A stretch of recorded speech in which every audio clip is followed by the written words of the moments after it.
But Savitri व्रत कथा। भद्र देश के अश्वपति की काफ़ी आराधना पूजा के बाद सावित्री का जन्म हुआ। सावित्री गुणवान एवं सुशील कन्या थी। जैसी जैसी वो बड़े होने लगी उसके वर की चिंता बढ़ने लगी, तो उनके पिता ने उन्हें स्वयं पति का वरण करने के लिए कह दिया। वह अपने पति का वरण करने के लिए जंगल में चली गई। जंगल में घूमते घूमते उनकी नज़र सत्यवान पर पहुंची। जैसे ही सत्यवान को देखा उन्होंने अपने पति के रूप में वरण कर लिया।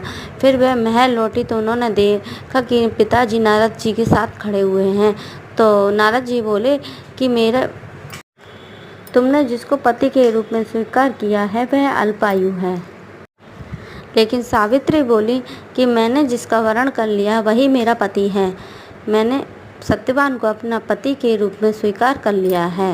राजा अश्वपति ने सावित्री और सत्यवान का विवाह करा दिया। फिर वह अपने ससुराल में अपने सास ससुर की सेवा करने लगी। लेकिन जब 1 वर्ष हुआ तब वह अपने पति के साथ लकड़ी तो काटने के लिए उनके साथ ही जंगल चली गईं। जब वह लकड़ी काट रहे थे तो उनके सर में दर्द हुआ। वह नीचे आकर के सावित्री की गोद में लेट गए। जब यमराज उनके प्राण लेने आए तो सावित्री भी उनके पीछे चल दी। यमराज बोले तुम मेरे पीछे क्यों आ रही हो? सावित्री बोली तुम मेरे पति के प्राण लिए जा रहे हो, ऐसे मैं कैसे तुम्हें जाने दूं? यमराज ने बोला कि तुम पहला वरदान मुझसे मांग सकती हो। सावित्री बोली कि मेरे माता पिता मेरे सास ससुर के लिए आंखें दीजिए, वह अंधे हैं। यमराज ने कहा ऐसा ही हो। फिर भी सावित्री उनके पीछे चल दी। फिर वो बोले यमराज कि तुम अब मेरे पीछे क्यों आ रही हो? तो कहने लगी कि मेरे सास ससुर का राज्य जो छिन गया था वह वापस दे दो। यमराज बोले ऐसा ही होगा।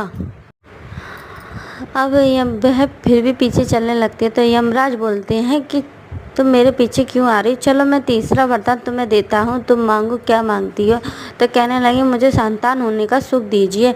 यमराज बोले तथास्तु। फिर भी वह चलने लगे। फिर भी सावित्री उनके पीछे चलने लगी।